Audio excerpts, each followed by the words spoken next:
Hi, I'd like to report a crazy driver. Okay, so female's down. She's been shot. The car sped off. Hi, we just drove by the Kia. And the guy just shot some people in the parking lot. Look, and there were two guys laying on the ground and one guy pointing a gun at them. All right.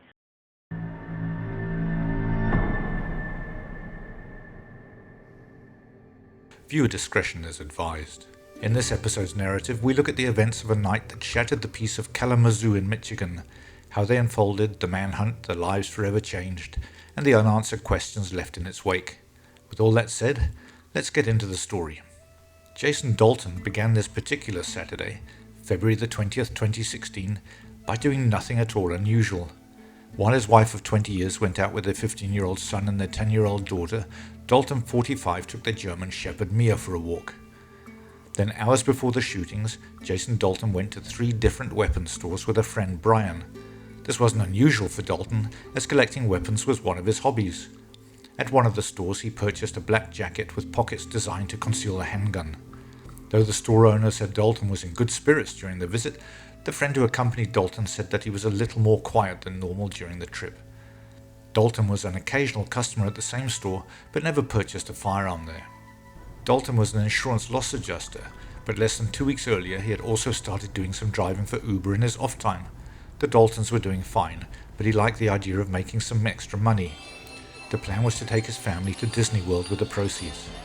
There were no issues at home, although his wife noticed a change in his demeanor 2 days prior. He's been acting different the last couple of days, she said. She asked him, and he said he was tired. He seemed to be depressed and down, which was not his normal character. February the 20th, 2016, approximately 4 p.m.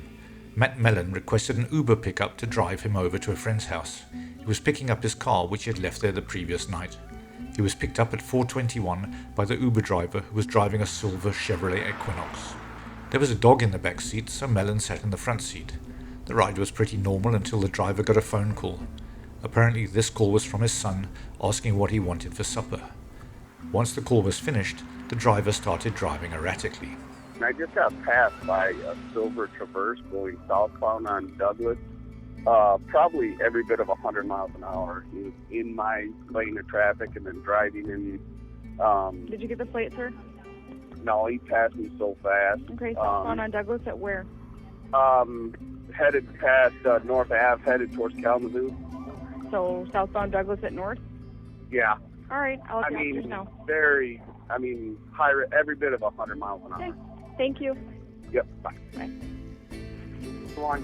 County emergency. Hi, I'd like to report a crazy driver. I just got an Uber to my friend's house, and on the way there, he was driving neurotic down West Main. He hit a car, he drove through the woods, and I finally just jumped out. Where's this at?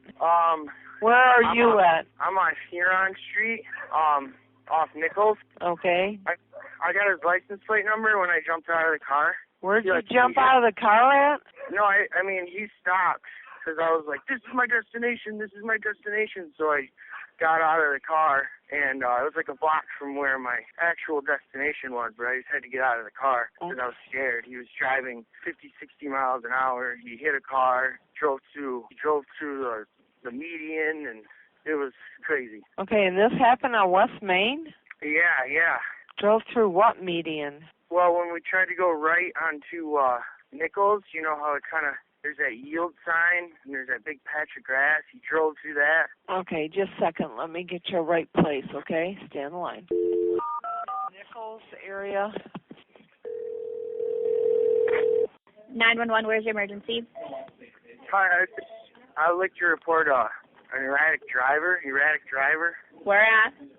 Well, I just got out of the car. I ordered an Uber, and I was in the car with him, and then he was like driving extremely fast. He hit a car, and then I got out.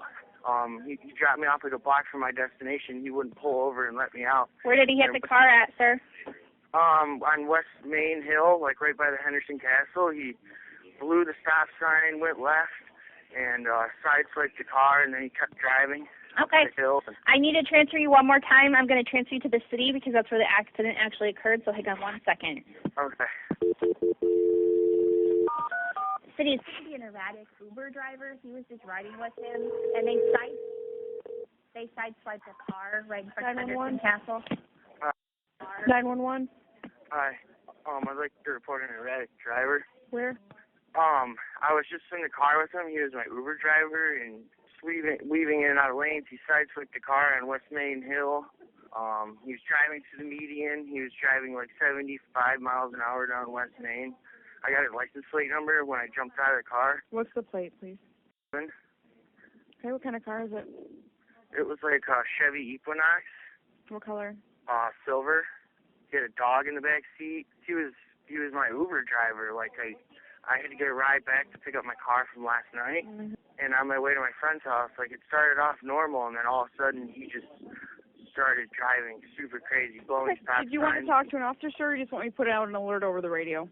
I just wanted to report it because I don't want someone to get hurt. I understand what you're saying, but I need to know if you want to talk to an officer or if you want me to have an officer, just have the officers just be on the lookout for it. I just want to be on the lookout. And okay, thank you. Report to Uber because I don't think he needs to be picking people up. Okay, you're going to have to do that, sir, not us. All right, I can do that. Thank you. Whatever the real trigger was, the driver's behaviour became unhinged. He sped into an oncoming traffic lane, blew through a stop sign, and violently sideswiped a Ford Taurus. But as he did so, he reacted as though nothing had happened. At 4:34, Dalton returned home and then called his wife 41 minutes later, asking her for the keys for their Chevy HHR. His car was damaged, which is why he would want to change cars. They agreed to meet at his parents' residence, located approximately 10 miles away. He collected his weapons and put on a bulletproof vest on the way. But on the way to meet his wife, Dalton accepted another pickup request at 5:15 from a woman who wanted him to pick up her boyfriend at a Richland Township apartment complex. It was as if nothing had just happened, as if the terrifying drive with Mellen was a normal daily occurrence. The new ride request came from a woman named Macy, who called from the Meadows apartment block and wanted him to pick up her boyfriend at a Richland Township apartment complex. There seemed to be confusion as Macy gave him her address first and then corrected it to where her boyfriend had to be picked up. But Dalton had now arrived at the wrong apartment address and was driving around looking for her. He couldn't find her and he kept on texting her, getting angrier with each text, and then he hung up on her. At the time, I was 15. Macy ordered an Uber at the Meadows apartment complex. Jason got the call, so he headed over. The Meadows is a typical Kalamazoo County condo apartment complex with a parking lot. A lot of families live there. Kids are outside playing. People are walking their animals. So when Jason showed up, he was looking for the picture he saw in the account, but he didn't see her. He was calling me and telling me, saying I was giving him wrong directions and was getting upset with me and then had hung up on me. And I just kept texting, and I was like, are you there yet? Tiana Carruthers lived at the Meadows complex where Jason Dalton comes to pick up his next fare. I was in the house just finishing up a workout, trying to get fit for the summer. And my daughter was with some young ladies.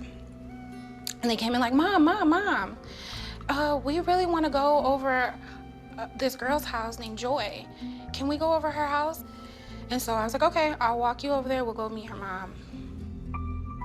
I had Joy, Kanaya, Dorje, Adriana, Selena, and myself. He just instantly was right in front of me. I was this close to this man. And I just remember a dog barking. Wouldn't stop barking. He just kept asking me that, are you Macy, are you mad? I said, no. And I said it quite aggressively because it was like, you're driving crazy. He sped away, but then turned the car back and raced back to her. When Tiana saw him take out the gun, she shouted to the children to run and not come back. He started firing and kept on firing. She shielded the children, trying to keep moving herself. She ran, but was shot 4 times. As she lay there bleeding, she told herself, I'm going to see my daughter go to gymnastics classes. I'm going to see my sister walk that stage for graduation. I'm going to help her find a prom dress. And even though she was badly hurt, she kept trying to move to check if the children were safe. After emptying his magazine, Dalton then sped off. Where did they shoot at? County emergency. Yeah, hello, I need a ambulance, police at. Please hurry up. Somebody fire shots. see on the ground. I don't know if she hurt. Okay, ma'am, give me the number again. In Savannah Trace Townhome. Okay, so female's down. She's been shot. Okay, don't move. Okay, where's the person that shot her? I don't know. The car sped off, please. Okay, ma'am, we're going to get the people going there, okay? I just need you to stay on the phone so I can get further, okay? Okay. Kalamazoo County 911. Hey, how's it going? It's been like 9-10 gunshots right outside our apartment complex over in, where am I? I don't know what apartment complex this is. Shit. Do you know what road it's on? Yeah, I'm sorry. G Avenue, it's the apartment complex, and it was fired out of the side of a white SUV. I'm not sure. There's a lot of people outside right now. I'm not sure if anyone was hit or anything, but an ambulance might be needed.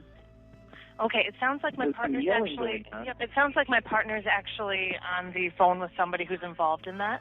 So we're going to get somebody heading that way. All right. Yeah, for sure. Absolutely. I appreciate you calling. Thank you. Hello? 911. We need someone here. Okay, ma'am.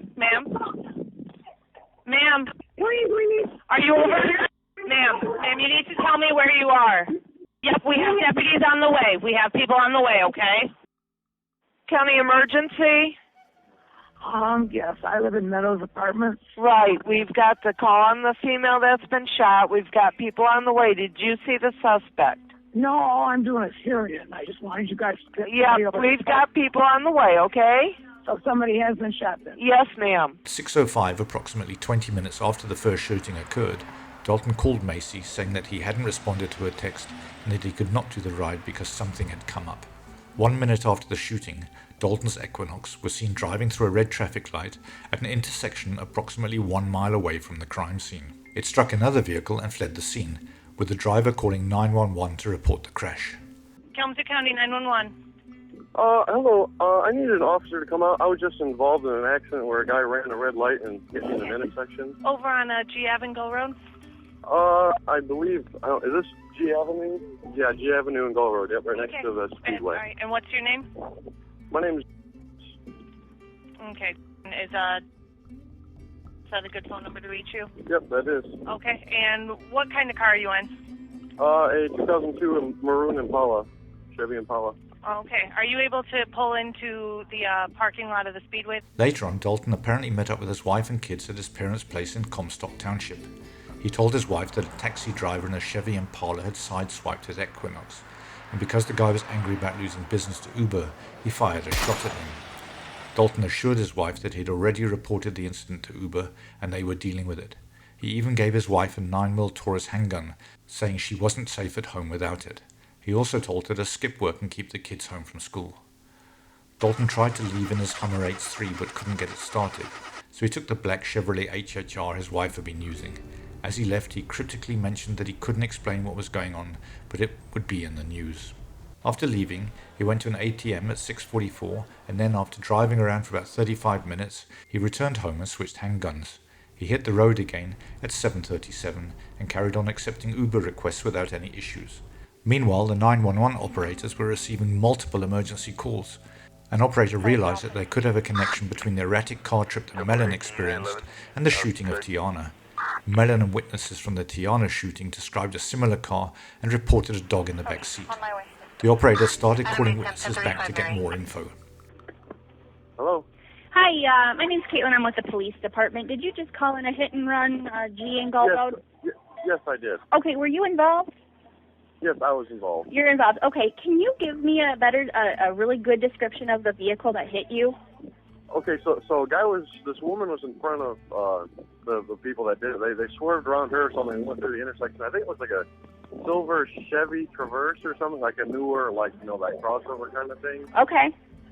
I believe it was, I know it was silver, and I think it was like a Traverse. I know it was a crossover vehicle. But a newer vehicle? Yeah, it was within the last couple of Okay. years, yeah. Hi, my name is Tammy. I'm calling from Public Safety. Did you call earlier about the Uber driver? Yeah, he picked me up from my house. Can you give me a description of him?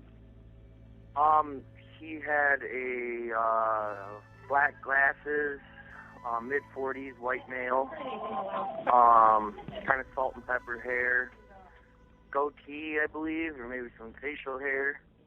I know he had facial hair. I can't remember if it was a beard or... Was he overweight? Yep, he had a black dog in his back seat. So he was a heavy build? Yep, heavier built. Did you notice if he had freckles or pockmarks on his face? I did not. I was sitting in the front seat, but I was honestly, like, staring at the road, you know, it was nuts. I mean, once we hit, like, Monroe Street over there by West Main, in front of Henderson Castle, he just started hammering gas pedal and was pulling out in front of everyone, and... He didn't notice. Okay. He hit a Ford Taurus. So, was his hair salt and pepper or blonde? Maybe it was blondish, you know. Honestly, I'm sorry. I can't be 100%. I could, if I saw a picture of him, I would be able to. Did you say that he had facial hair? Yes. Okay. All right. Thanks for the information. Yep. Did you guys catch him, or? No. We were just trying to see if he was involved in another incident. Okay. I have his name from Uber. His name it's Jason. The confirmation email they sent me back. What's his last name? He introduced himself as a different name, though. Oh. Yeah, I didn't really catch that, but I have a picture of him on my phone from the confirmation email. Oh, you do have a picture of him? Yeah, I do. Okay. Would you mind texting it to me? I can do that, absolutely. And with the name he has listed there, I would assume it's his real name. Okay. I can do that. Tyler Smith was 17. He had spent most of Saturday looking for a car with his girlfriend Alexis, also 17. His father, Richard Smith, joined him in the evening to see what his son had looked at earlier. Tyler and his father both loved cars, but they were also looking for something they could use to go into business together. There's a strip of dealerships along Stadium Drive, and as the time neared 10 p.m., they pulled into Sealy Kia. Tyler and his father got out to look at a blue Ford pickup truck parked right by the entrance of the closed dealership. Less interested, Alexis stayed in the back seat of their Range Rover, which was pulled up next to the pickup truck, with its lights on, engine running, as the three of them wouldn't be more than a moment. Alexis watched as Dalton walked up to Rich and Tyler Smith and spoke to them. He asked them what they were looking at, she said. They turned around, "Yeah, we're looking at..." And that's all the words they got out, because he pulled out the gun and started shooting. "That's when I ducked behind the seat," said Alexis. She had left her cell phone at Tyler's house, so after waiting about 90 seconds, she leaned the front seat forward and looked for Dalton, then got out and crawled to where her boyfriend's still body was lying on its back. She took the cell phone from his pocket and retreated to the Range Rover. At 10:08, she dialed 911.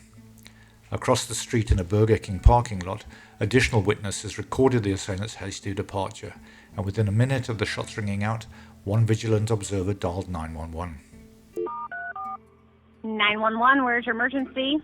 Hi, we're on Business 94. We passed the Kia dealership, and we just passed with somebody shooting a gun at two people lying on the ground. Okay, the Kia dealership where? It's on Business 94 in Kalamazoo. We are pulled into the Burger King, which is a couple businesses down. There's a Tuffy Auto Center. I'm sorry, we're not from the area. Okay, so you're on Stadium Drive? We're close to 131. Okay. I think it's Stadium Drive. Okay. Did you see who the person was that was shooting? No, I just turned because we heard gunshots, and there was a man standing there pointing a gun at two people lying on the ground. About 10 minutes later, a third shooting happened at a Cracker Barrel restaurant in Texas Township, around 5 miles from the Kia dealership. 5 people, Mary Lou Nye, Mary Jo Nye, Dorothy Brown, Barbara Hawthorne, and 14-year-old Abigail Kopf had dinner at Cracker Barrel and then headed to a Chinese acrobatics performance on campus. Later, around 10 p.m., they returned to the Cracker Barrel parking lot to split into 2 groups for the trip home. When Dalton approached them on foot, 4 were in one car and Mary Lou Nye was in another. He approached Mary Lou in the white van, asked her a question, and then shot her before firing into the other vehicle. 4 people were killed and 1 was wounded. The entire incident took about a minute, and then the shooter fled. He then allegedly returned home to reload his gun. Lives were forever changed in just 1 minute, and the gunman vanished into the night. Kalamazoo County 911. I'm at the Kalamazoo Cracker Barrel, and there's been gunshots in a car. There's gunshots in a car? Yes. Okay, has anybody been hit? 2 cars have been shot up. There's 3 people in 1 car, and 1 guy is not moving. Where's the shots fired from? Dad, I got it. We are at Kalamazoo Cracker Barrel. We're at Cracker Barrel, I got that. Where's the vehicle where they were shot from? They're both in the parking lot. They're both in the parking lot? What's the vehicle that fired the gun? It's a blue HHR, dark blue, and it drove off right as we pulled up. With the blue HHR? Yes. County units, shots fired, Cracker Barrel. Dalton fires at 5 more people. Anyone hurt? Sergeant Nielsen comes up, and we both happen to look at the same time and seen there was something moving. He opens the door and sees Abby. We see that she has an obvious gunshot wound to the head.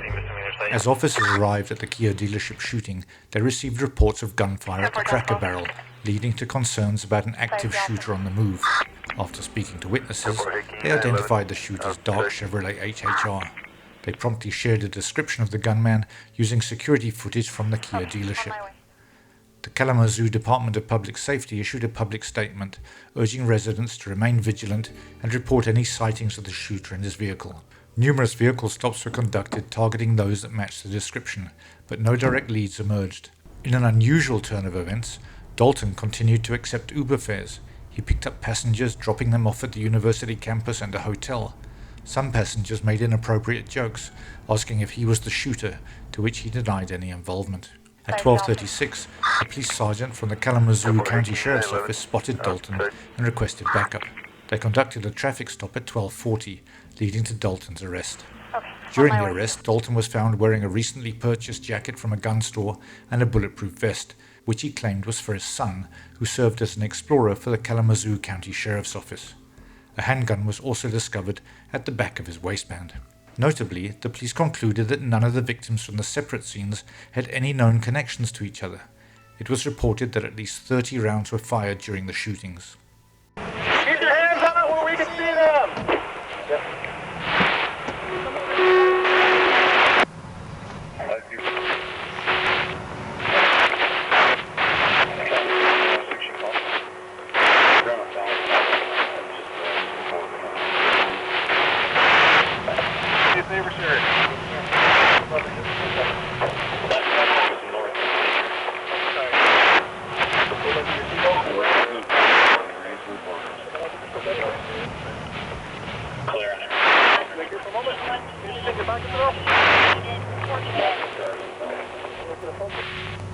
Clear on it, multiple cars, felony stop.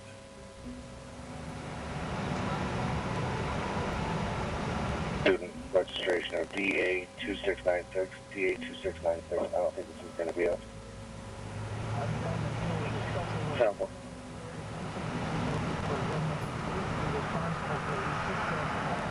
Figure we got 1 in custody, 1 weapon off of him. City's clear, 1 in custody, 1 weapon off of him. 619 can now be headed that direction then. Clear on it. City has 1 in custody, 1 weapon off of him.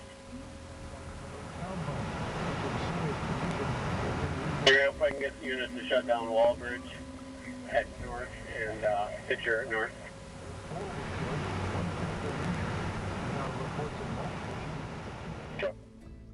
Jason Dalton, the suspect in the Kalamazoo shootings, appeared to be an ordinary family man, and understandably the shootings came as a shock to his friends.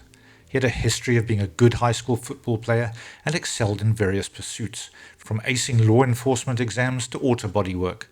Dalton's longtime friend, Andrew Jamison, had known him for 26 years, and their friendship was built on shared interests like working on cars and dirt biking. He was even the best man at Dalton's 1995 wedding. However, their paths started to diverge after about 12 years of friendship, as Dalton's family grew and Jamison began his own business. While Dalton was friendly, he wasn't particularly outgoing, and he didn't actively seek new friendships. Despite having known Dalton for years, Jamison was surprised when he learned about the 15 guns found at Dalton's home. In fact, he had never known Dalton to have more than a couple of guns, and he didn't consider him a threat. While Dalton initially aimed to become a police officer, he changed his career path to work in auto body repair and later in insurance. He excelled in his endeavors, holding jobs at State Farm and progressive insurance companies before working independently as an insurance adjuster. To those who knew him, he seemed like a regular guy, a good family man, and his involvement in the tragic Kalamazoo shootings left everyone deeply shocked. Despite some minor disagreements and confrontations, like a dispute with Mark Cottingham, one of his clients, over an estimate for car repairs, nothing suggested that Dalton would be capable of such a heinous act. His friends and acquaintances were stunned when they saw his face on the news as the prime suspect in the shootings. I'm not a killer, and this is what I know that I have killed. I know that you guys are gonna have a hard time believing this, but it literally took over mind and body. The Uber app? Yes. I wasn't believing any of it, but if it's something that's going to make him talk, you're not going to want to shut him down. It was red when I first started. Okay. I switched from red to black. Okay. When it's in that black mode, it literally has control of you. The wife of former Uber driver Jason Dalton, charged with 6 counts of murder in southwestern Michigan, claims that their marriage was trouble-free until the shooting rampage. Carol Dalton filed for divorce, citing a breakdown in the marriage relationship. Her attorney, Paul Vlachos, stated that everything was fine until the day of the alleged rampage, and Carol, along with their children, was bewildered by Jason's involvement. Tiana Carruthers, one of the survivors, was the first witness. Her testimony was interrupted by a bizarre outburst from Dalton. He was removed from the court by deputies and had to watch proceedings from jail. These old black bags, they're called they're black. They're black bags, and people drive around and you look at them. It gets real like, hey, it's time people look, and then that's when you tell people it's time to get to temple. Joe, you need to listen to your attorney, right? Yeah, you need to get to temple because you need to get going because it's called intimidator bags. You can be quiet in today's proceedings, okay? Yeah. Okay. If you have anything to say, you whisper to your attorney. That's today's rules, okay? Okay.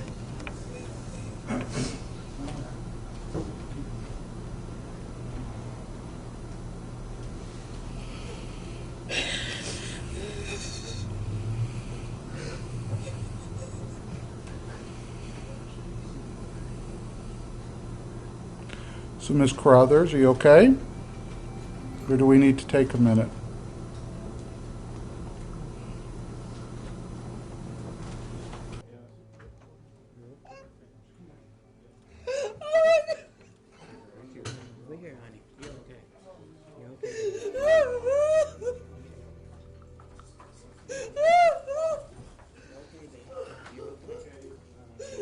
Tiana was hailed as a hero for shielding and protecting the children with her body and taking the bullets herself. She was shot 4 times and testified about her ongoing physical pain, with metal in 3 different places due to the injuries she sustained. Dalton, 48 years old at the time, was found guilty and received the mandatory sentence of life in prison without the possibility of parole in the Kalamazoo County Court. This is a call from Jason Dalton. New tonight, Jason Dalton talking to loved ones from the Kalamazoo County Jail. We obtained his recorded jailhouse calls through an open records request. As to that charge, how do you plead? Guilty. The day before Dalton pleads guilty to all the charges against him, he speaks with his mom. I'm very sorry for all the trouble that I've caused. I just wanted you to know that they won't allow me to respectfully bow out or take anything. They want to have a trial no matter what with live coverage. I just wanted you to know that it's not driven by me. It's not driven by my defense attorney. They simply, it seems to be something between the judge and the prosecutor that they're wanting to go forward with it, and they've signed a thing allowing it to be filmed like the OJ trial. Why don't we just get a red and white circus tent and put it up in front of the courthouse and get a couple rings and let me be a dancing monkey for everybody, because that's exactly the way I feel about it. His guilty plea included charges of murder and attempted murder.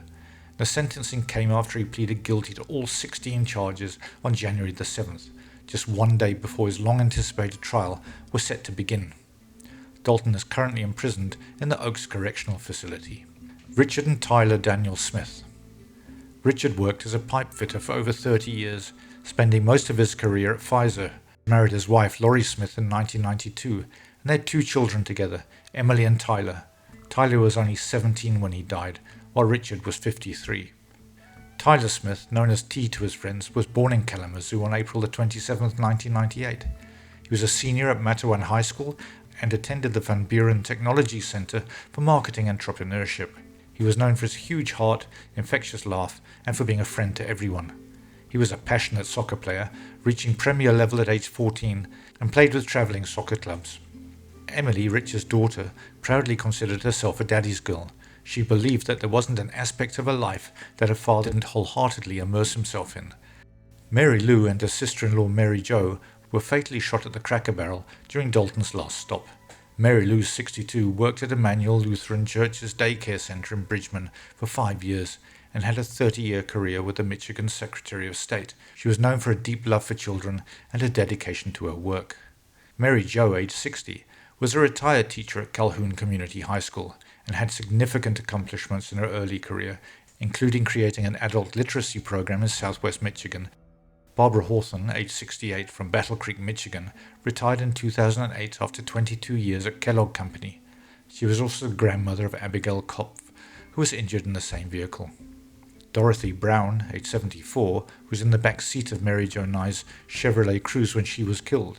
She was remembered as a friendly neighbor who shared herbs from a garden and had 2 grown sons, one in California and the other in Florida. Abigail Kopf, age 14, was a passenger in Barbara Jo Nye's car and miraculously survived being shot in the head. Abigail underwent several surgeries as a result of her injuries, including 2 procedures in which metal was placed in her brain to repair the damage caused by the bullet. Her survival and recovery have been a source of inspiration and hope for many, and her story has been covered by various media outlets. Uber's Chief Security Officer Joe Sullivan expressed horror and heartbreak over the Kalamazoo evidence, extending sympathy to the victims' families and the injured. President Barack Obama praised law enforcement and promised federal support for the ongoing investigation. There was public outcry when it was revealed that Kalamazoo residents and Western Michigan University students lacked an active shooter alert system. An editorial called for an emergency alert system after the shootings. Subsequently, legislation was introduced for a statewide warning system that would involve local law enforcement agencies sending information to the Michigan State Police, who would then use geolocation technology to send text messages of warning, similar to the Amber Alert system. Thank you for watching, and thank you to all our subscribers. We appreciate your support. If you enjoyed this video, please like and share, and consider subscribing if you haven't yet. Stay safe. We honor and remember the victims and their families. We pay tribute to those who lost their lives, and we offer our heartfelt condolences to the families who grieve their absence. We stand with the survivors, their strength inspiring us to continue forward even when faced with the darkest of challenges.